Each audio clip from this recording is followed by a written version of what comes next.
Hello बच्चों, आज की क्लास में हम स्टार्ट करने वाले हैं व्यष्टि अर्थशास्त्र का चैप्टर नंबर 1 प्रस्तावना का पार्ट नंबर 7। ऑलरेडी इस चैप्टर के ऊपर 6 पार्ट्स मैं आपके लिए अपलोड कर चुका हूं।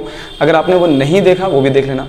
कई इंपॉर्टेंट कंसेप्ट हम उन पार्ट्स के अंदर तो कवर कर ही चुके हैं और आज की क्लास के अंदर एक और बहुत ही इंपॉर्टेंट कंसेप्ट मैं आपके लिए कवर करवाने वाला हूं। तो आज हम चैप्टर नंबर 1 का पार्ट नंबर 7 पढ़ने वाले हैं और पार्ट नंबर 7 के अंदर हम स्टार्ट करने वाले हैं एक अर्थव्यवस्था की केंद्रीय समस्याएं क्या होती है। तो बच्चे सबसे ज्यादा इसी नाम से जानते हैं, केंद्रीय समस्याएं। ठीक है, आर्थिक समस्या भी इसे हम लोग बोल देते हैं कि मूल रूप से हम इसे चयन की समस्या के नाम से भी जानते हैं। तो किसी भी देश के अंदर 3 बड़ी समस्याएं होती हैं। पहला, वो क्या उत्पादन करे, यानी कि किन चीज़ों का प्रोडक्शन करे। ठीक है, दूसरा, वो कैसे प्रोडक्शन करे, और तीसरे नंबर की जो बहुत इंपॉर्टेंट बात होती है वो किसके लिए उत्पादन किया जाए, यानी किसके लिए प्रोडक्शन किया जाए। ठीक है, तो 1 बाय 1 करके वैसे तो हम समझने वाले हैं, थोड़ा सा समझते हैं। देखो, कोई भी देश, दुनिया का कोई भी देश है, देश बोले तो दुनिया की कोई भी अर्थव्यवस्था बोल सकते हो आप।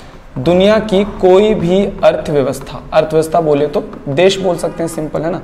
दुनिया का कोई भी देश है, किसी भी देश के पास, आपको पता होना चाहिए कि किसी भी देश के पास अनलिमिटेड रिसोर्सेज नहीं है, यानी कि असीमित संसाधन नहीं है। चाहे वो हमारा भारत हो, चाहे वो सुपर पावर अमेरिका हो, उसके पास भी अनलिमिटेड संसाधन नहीं है। बहुत सारी चीज़ें वो बाहर से मंगवाता है, ठीक है, और उसके पास भी लिमिटेड पैसा है, तभी वो भी सोच समझकर खर्च करता है। आर्मी पे कितना खर्च करूं, एडमिनिस्ट्रेशन पे कितना खर्च करूं, डेवलपमेंट पे कितना खर्च करूं। ठीक है, सुपर पावर जैसा देश हो, इसी तरीके से गल्फ की कितनी भी अमीर देश हो, कोई भी अमीर कंट्री हो, उसके पास भी असीमित संसाधन नहीं है। तो सबसे पहले तो आपको ये समझना होगा कि जैसे हमारे पास असीमित पैसा नहीं है, असीमित संसाधन नहीं है, हमारे पापा के पास नहीं है, ठीक है, कितना भी रिच आदमी हो उसके पास भी अनलिमिटेड पैसा नहीं है, उसकी भी एक लिमिटेशन है कि वो कुछ खरीद सकता है तो कुछ नहीं भी खरीद सकता, इतना पैसा उस पर भी नहीं है। ठीक है, सेम ऐसे ही एक देश के पास भी लिमिटेड यानी कि सीमित संसाधन होते हैं। तो हर देश को अपने सीमित संसाधनों से कुछ फैसले करने पड़ते हैं। क्या करने पड़ते हैं? फैसले करने पड़ते हैं कि जैसे पहला फैसला वो करेगा कि भाई वो क्या उत्पादन करेगा, दूसरा वो करेगा कि भाई वो कैसे उत्पादन करेगा, और तीसरा वो किसके लिए उत्पादन करेगा। फिर से बताता हूं, दुनिया का कोई भी देश, किसी भी देश के पास असीमित संसाधन नहीं है, सबके पास सीमित संसाधन है। तो सीमित संसाधनों को देखते हुए हर देश 3 फैसला करता है, क्या उत्पादन करें, कैसे उत्पादन करें, किसके लिए उत्पादन करें। अब ये फैसले क्यों लेने पड़ते हैं? आप ये एग्जाम्पल ना अपने ऊपर लेके देखो कि अगर आपके पास लिमिटेड पैसा है तो आप उस पैसे से क्या चीज परचेज करोगे जो आपके लिए बहुत ज्यादा इंपॉर्टेंट है। ठीक है, अगर आपने उस पैसे का इस्तेमाल इधर उधर कर दिया, बेकार की चीज़ों पे कर दिया, तो आप अपनी इंपॉर्टेंट चीज़ें नहीं खरीद पाओगे। सेम हमारी फैमिली में ऐसा होता है, हमारे पापा सैलरी लेकर आता है तो हमारी मम्मी, हमारे पापा बहुत इंपॉर्टेंट चीज़ों पर पैसे जल्दी जल्दी खर्च करते हैं, और जो बाद की जरूरत की चीज़ें होती है उनको बाद में देखा जाता है। यानी कि हमारे फादर के पास, हमारे पास, हमारी सरकार के पास भी लिमिटेड पैसा होता है, बहुत कम पैसा होता है, और उस लिमिटेड पैसे से हमें ये फैसला लेना पड़ता है, यानी हमारी सरकार को ये फैसला लेना पड़ता है कि वो अपने सीमित संसाधनों से किन चीज़ों का प्रोडक्शन करे। बात समझ में आती है? जैसे मैं एक एग्जाम्पल आपको देता हूँ कि हमारे भारत के अंदर जो लोग हैं उनकी प्रति व्यक्ति इनकम आय कम है, प्रति व्यक्ति आय कम है, जैसे 24,000, 25,000, 30,000 कमाने वाले लोग हैं। वहीं पर अगर अमेरिका की बात करूं तो वहां पर प्रति व्यक्ति आय लोगों की 80,000, 90,000 है ना, इतनी है। तो वहां पर कार एक बहुत ही कॉमन चीज है और वहां पे लग्जरी कार का उत्पादन बहुत ज्यादा होता है। जैसे 60 लाख की कार, 70 लाख की कार, 1 करोड़ की कार वहां पे बहुत बनती है, और ऐसी बहुत सारी कंपनियां जो इस रेंज की कार बना के बहुत बड़े लेवल पे बनाती है और बेचती है। यानी कि वो अपने संसाधन को महंगे कारों के ऊपर ज्यादा खर्च करते हैं। क्यों? क्योंकि वहां की पब्लिक के पास पैसा ज्यादा है और वो इस चीज की डिमांड कर रही है। सेम यही एग्जाम्पल आप इंडिया में लेकर आओ। इंडिया के अंदर कार बनाने वाली कंपनी आती है और सारी कंपनियां इंडिया की, मान लो कार बनाने वाली कहती हैं जी हम तो 80 लाख, 90 लाख, 1 करोड़ की कार बनाएंगे। तो बताओ, इंडिया में बहुत सारे लोग हैं जो कार परचेज नहीं कर पाएंगे क्योंकि उनके पास इतना पैसा नहीं है। तो आपको यह समझना होगा कि इंडिया में अगर कार बेचना है ना, तो भाई 5 लाख, 7 लाख, 10 लाख की कार बहुत बड़े लेवल पे बनानी पड़ेगी, क्योंकि यहाँ पे बहुत गरीब लोग भी हैं, यानी कि बहुत कम पैसे वाले लोग भी हैं जिनके बाहर से आय के बाहर हो जाएगी अगर हम 80-90 लाख की कार यहाँ बेचेंगे। तो इंडिया में अगर कोई कंपनी काम करने आएगी तो जब वो अपने संसाधनों को इस्तेमाल करेगी तो वहां देखेगी ना कि भाई मुझे क्या उत्पादन करना है, मतलब कि मैं अपने रिसोर्सेज को कहाँ खर्च करूं। अगर उसने अपने रिसोर्सेज को उसने अपने रिसोर्सेज को 80-90 लाख के कारों पर खर्च कर दिया और पता चल रहा है वो मार्केट में बिकी नहीं रही, तो रिसोर्स तो बेकार हो गए। तो यही चीज़ मैं आपको समझा रहा हूँ कि इसी तरीके से एक सरकार भी ऐसी फैसला लेती है। एक सरकार अपने पास जो रिसोर्स होते हैं, मतलब हमारे देश में जो हमारी सरकार है उसने जितना भी टैक्स कमाया पब्लिक से, अगर आप ये बातें समझ जाओगे तो ये सब अपने आप समझ में आ जाएगा। हमारे देश की जो सरकार है वो हमारी पब्लिक से जितना भी टैक्स कलेक्ट करती है उस टैक्स से फिर वो ये देखती है कि इस टैक्स का इस्तेमाल मुझे कहाँ करना है। कहीं सरकार मान लो कोई चीज़ जरूरी नहीं है और सरकार उसमें प्रोडक्शन कर दे तो फिर देश के हालात ख़राब हो जाएंगे। मैं आपको इसका ना एक लाइव एग्जांपल देता हूँ। जैसे अभी पाकिस्तान की हालत क्या चल रही है भाई, पाकिस्तान के लोगों को ज़रूरत है कपड़ों की, पाकिस्तान के लोगों को ज़रूरत है खाने पीने की, पाकिस्तान के लोगों को ज़रूरत है जो नॉर्मल कंज्यूमर गुड्स होती है उनकी, और पाकिस्तान की गवर्नमेंट अपना सारा का सारा जो टैक्स से पैसा आ रहा है खर्च कर रही है हथियारों पर, आर्मी पर। इसीलिए देखो उन्होंने क्या करा, जिस चीज़ का प्रोडक्शन करना चाहिए वहाँ पैसे नहीं खर्च कर रहे, और जिनमें प्रोडक्शन नहीं करना चाहिए, हथियार वगैरह ये सारी चीज़ें, उनका युद्ध वगैरह तो बहुत कम होता है, फिर भी वो सारे पैसे अपने वहीं पर जनरली इंट्रोड्यूस कर देते हैं, जिससे देश के हालात क्या हो गए, खराब। तो अब आपको एक बात क्लियर होगी कि अगर कोई भी सरकार, कोई भी बंदा अपने संसाधनों को सही जगह पर नहीं लगाता, यानी सही चीज़ों का उत्पादन नहीं करता, तो वो बहुत दिक्कत में फंस जाता है। ठीक है, तो इसी तरीके से बेटा हमारा भारत भी क्या करता है, फैसले लेता है अपने संसाधन को देखते हुए कि वो क्या उत्पादन करे। ठीक है, मैं अब पढ़ता हूं। एक अर्थव्यवस्था अपने सीमित संसाधनों से सभी वस्तुओं का उत्पादन नहीं कर सकता, उसे वस्तुओं और सेवाओं के बीच में चुनाव करना पड़ता है, क्योंकि संसाधन क्या है, कम है। मैं मानता हूं कि मेरी भारत सरकार सिर्फ 2 ही चीजों को बना रही है, 2 ही चीजों को। जब भी हम इकोनॉमिक्स पढ़ते हैं ना, तो आपको एजम्पशन लेना पड़ता है कि हम सिर्फ 2 ही चीजों का प्रोडक्शन कर रहे हैं। एक मेरा भारत सरकार बना रहा है क्या, उत्पादक या फिर उपभोक्ता वस्तु, एक होता है उपभोक्ता वस्तु और एक होता है हमारा रक्षा वस्तु, है ना, रक्षा वस्तु मतलब आर्मी गुड्स। उपभोक्ता वस्तु में क्या आ जाता है, जैसे दूध आ गए, कपड़े आ गए, सेलफोन आ गए, फर्नीचर आ गई, छोटी मोटी चीजें उपभोक्ता वस्तु है। रक्षा वस्तु क्या हो गया, हथियार वगैरह सारी चीजें। तो भारत सरकार पे जब पैसा आता है, मतलब हमारी इंडिया के पास जो रिसोर्स है, अगर हम उपभोक्ता वस्तु ज्यादा बनाएंगे तो रक्षा वस्तु कम हो जाएगी, रक्षा वस्तु ज्यादा बनाएंगे तो उपभोक्ता वस्तु कम हो जाएगी। तो हमें देखना पड़ता है, जैसे मान लो हमारे देश में युद्ध का माहौल चल रहा है, तो युद्ध के माहौल में हम उपभोक्ता वस्तु पे ज्यादा संसाधन खर्च नहीं करते, रक्षा वस्तु पे कर देते हैं, क्योंकि अभी रक्षा का काम ज्यादा है, तो किस पे, अपना उसके ऊपर खर्च करो, यानी कि आर्मी हथियार बनाने पे खर्च करो। आप यूक्रेन में देख सकते हो, यूक्रेन में अभी वॉर का माहौल जैसे चला, तो यूक्रेन की गवर्नमेंट ने क्या करा, स्कूलों को भी हथियार बनाने वाली फैक्ट्रियों में कन्वर्ट कर दिया, हॉस्पिटलों को भी।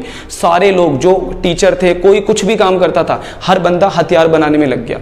इसका मतलब यह है कि हमें जिस चीज की नीड होती है, हम अपने संसाधनों को वहां पे लगा देते हैं। यूक्रेन को रक्षा वस्तु की ज्यादा जरूरत थी, तो उन्होंने अपने संसाधन को वहां लगाने शुरू कर दिए, और जिन देशों में युद्ध नहीं चल रहा, सब कुछ सही है जैसे भारत, तो हमें उपभोक्ता वस्तुओं का निर्माण ज्यादा करना चाहिए। ठीक है, फिर कहता है उसे वस्तुओं और सेवाओं के बीच में चुनाव करना पड़ता है। हर अर्थव्यवस्था को यह सुनिश्चित करना पड़ता है कि वह किन वस्तुओं और सेवाओं का कितनी मात्रा में उत्पादन करे। जैसे हमारे भारत को यह डिसाइड करना पड़ेगा कि रक्षा वस्तुएं ज्यादा बनाएं या उपभोक्ता। अगर युद्ध है तो रक्षा वस्तु ज्यादा, और युद्ध नहीं है तो उपभोक्ता वस्तु ज्यादा। क्लियर? ठीक है, उसके बाद आ जाते हैं हम लोग उदाहरण। एक किसान के पास एक जमीन का टुकड़ा है, तो उसे यह चुनाव करना पड़ेगा कि वह उस जमीन में गेहूं उगाए या फिर चावल, क्योंकि संसाधन कैसे हैं, जमीन कैसी है, सीमित है। तो सीमित संसाधन को आपको कहां खर्च करना है, यह आपको डिसीजन लेना पड़ता है। यह चुनाव की समस्या भी कहलाती है कि हम अपने संसाधनों को चुनाव कहां पर करें, मतलब चुनाव किस चीज में अपने संसाधनों का करें, रक्षा में या उपभोक्ता में। आई थिंक आपको समझ में आ गया होगा। हर देश को यार क्या उत्पादन करे, हमारे साथ भी यह समस्या, जैसे हमारे पास पैसे आते हैं तो हम क्या खरीदें क्या ना खरीदें, है ना, अपने सीमित संसाधनों को कहां पर खर्च करें। तो सबसे पहली समस्या होती है किसी भी देश की केंद्रीय समस्याओं में क्या उत्पादन करें। बच्चों इसमें सेकंड नंबर पे हमारा कैसे उत्पादन किया जाए। देखो कैसे उत्पादन करे जाए की जो समस्या है ना, वो पूरी तरीके से किससे जुड़ी हुई समस्या है, तकनीक से जुड़ी हुई है। जब भी कोई देश प्रोडक्शन करता है, जब भी कोई देश उत्पादन करता है, तो उसे ये समझना पड़ता है कि वो उत्पादन किस तकनीक से करे। जनरली 2 तरीके की तकनीक होती है, एक होता है श्रम प्रधान और एक होता है पूंजी प्रधान। देखो श्रम प्रधान और पूंजी प्रधान में अंतर बताता हूँ। श्रम प्रधान में ना हम ज्यादा लोगों को प्रीफर करते हैं, मतलब कि लोगों से काम करवाते हैं, और पूंजी प्रधान में हम क्या करते हैं, पैसा इंट्रोड्यूस करके लोगों की जगह पर मशीन खरीद लेते हैं और मशीनों से काम करवाते हैं। एक एग्जाम्पल बताता हूँ, मैं जब छोटा था तो पंजाब नेशनल बैंक में जाता था, जो मेरे नियर नियर बाय, वहाँ पर 5 लोग थे जो पैसे डिपॉजिट करते थे, ठीक है, 5 लोग थे। 5 में से किसी भी काउंटर पे जाओगे तो आप पैसे डिपॉजिट हो जाएंगे, बहुत भीड़ भाड़ रहती थी। आजकल मैं बैंक में जा रहा हूँ तो मैं क्या देख रहा हूँ कि जो डिपॉजिट काउंटर है वो सिर्फ एक ही है, मतलब एक बंदा है, और उन्होंने एक मशीन ला के रख दिया, मशीन में जाओ, अकाउंट नंबर डालो या फिर कार्ड से आप पैसा डिपॉजिट कर सकते हो। यानी कि 4 बंदों की जगह पर अब वो क्या आ गया, मशीन आ गया। तो देखो मैं उस बैंक की बात करता हूं, उस बैंक में पहले लोगों का ज्यादा यूज था तो उसे हम लोग क्या कह देते हैं, श्रम प्रधान। अब उस लोगों की जगह पर मशीन लगा दिया गया तो इसे हम लोग कहते हैं पूंजी प्रधान। अब ये समझने वाली बात है कि भारत जैसे देश को किस तकनीक से प्रोडक्शन करना चाहिए और अमेरिका जैसे, जापान जैसे या ऑस्ट्रेलिया जैसे देशों को किस से प्रोडक्शन करना चाहिए। मैं आपके सामने एग्जांपल लेता हूं। देखो ऑस्ट्रेलिया है ना, ऑस्ट्रेलिया की पॉपुलेशन बहुत ही कम है, ऑस्ट्रेलिया की पॉपुलेशन बहुत कम है। अगर वहाँ के फैक्ट्रियों के अंदर भी लोगों की बहुत ज़्यादा ज़रूरत होती है तो अब उनके पास ना काम करने के लिए ज़्यादा लोग नहीं है, फैक्ट्रियाँ बहुत सारे हैं, कारखाने बहुत सारे हैं, लेकिन काम करने के लिए लोग ही नहीं है। तो वो क्या करते हैं कि एडवांस मशीनों को हायर करते हैं, एडवांस मशीन, ऐसी ऐसी मशीनें लाते हैं जो 20-20, 40-40 लोगों का काम अकेले करती है, इस तरीके की एडवांस मशीनें लाती है। तो ऑस्ट्रेलिया जैसे देशों के लिए पूंजी प्रधान अच्छा है, यानी कि वो क्या करेंगे, उनके पास पॉपुलेशन नहीं है, लोग नहीं है इतने काम करने के लिए, तो जब वो अपनी फैक्ट्री और कारखानों में उत्पादन करेंगे तो उत्पादन करने के लिए उन्हें ज़्यादातर मशीनों का इस्तेमाल करना चाहिए। लेकिन भारत जैसे देश में जहां पर ऑलरेडी इतनी ज़्यादा बेरोजगारी है, ठीक है, वहां पर अगर आप एडवांस मशीनें लेकर आओगे तो क्या होगा कि जहां पर 20 लोग काम करते थे वहां पर एक सिंगल मशीन काम करेगी, तो 20 के 20 लोगों का रोजगार खत्म हो गया, जिससे देश में और बेरोजगारी की समस्या गहरी होती चली जाएगी। तो याद रखना, जब भी कोई देश उत्पादन करना है तो वो किस तकनीक का इस्तेमाल करे, ये भी एक बहुत बड़ी समस्या होती है। भारत जैसे देश के लिए श्रम प्रधान और अमेरिका जैसे देशों के लिए, फ्रांस जैसे देशों के लिए, जर्मनी जैसे देशों के लिए, ऑस्ट्रेलिया जैसे देशों के लिए पूंजी प्रधान ही सही रहता है। से जुड़ी हुई समस्या है। यह समस्या तब उत्पन्न होती है जब हम उत्पादन के लिए एक से अधिक तकनीक उपलब्ध होती है।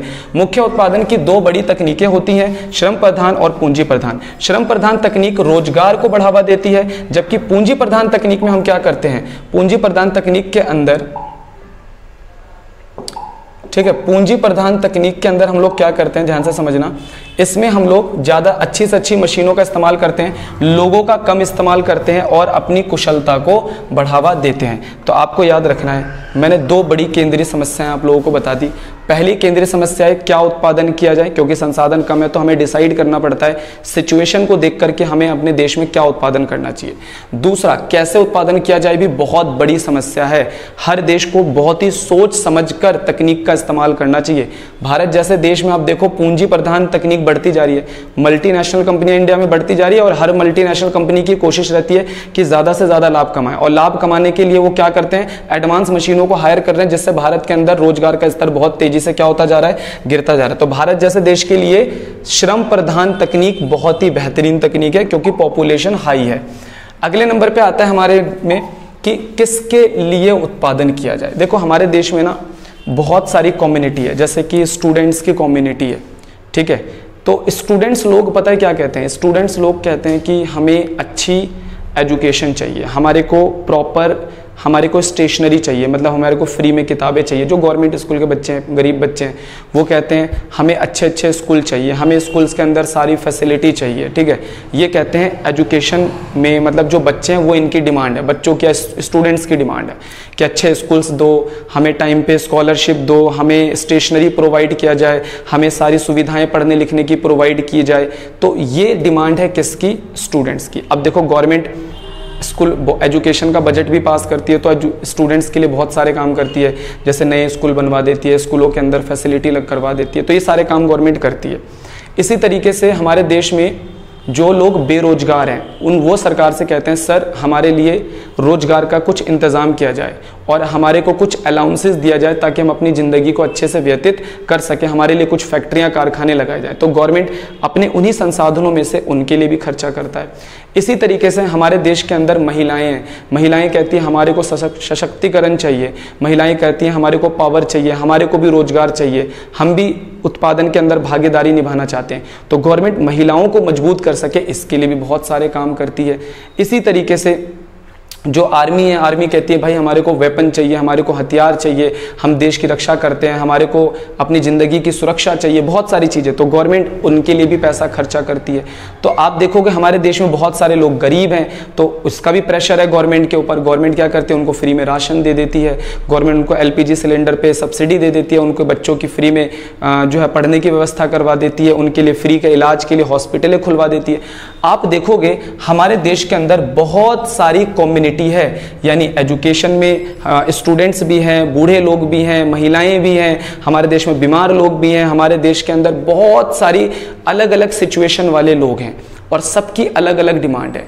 तो भारत सरकार क्या करती है, हमारी जो गवर्नमेंट है वो क्या करती है, सभी की ज़रूरतों को पूरा करती है, उनकी ज़रूरत को देखती है, किसी की ज़्यादा और किसी की कम। ये बिल्कुल इसी तरीके से होता है कि जब पापा सैलरी लेकर आते हैं तो घर में 3 भाई बहन है, तो सबकी अलग अलग नीड है, ठीक है। अगर कोई भाई हमारा कॉलेज जाता है और बहन स्कूल जाती है तो क्या होगा, कॉलेज वाले को खर्चा थोड़ा सा ज़्यादा दे दो और स्कूल वाले को थोड़ा सा कम, क्योंकि कॉलेज में आज दोस्त यार होते हैं तो खर्चा थोड़ा सा ज़्यादा हो जाता है। सेम ऐसे ही हमारी गवर्नमेंट भी जो संसाधन होते हैं तो उसमें किसके लिए उत्पादन किया जाए, यानी किनके ऊपर खर्च किया जाए, तो ये बहुत सोच समझ कर किया जाता है। गरीबों के ऊपर खर्च करें ज़्यादा, स्टूडेंट्स के ऊपर खर्च करें, तो ये ज़रूरत को देखते हुए किया जाता है।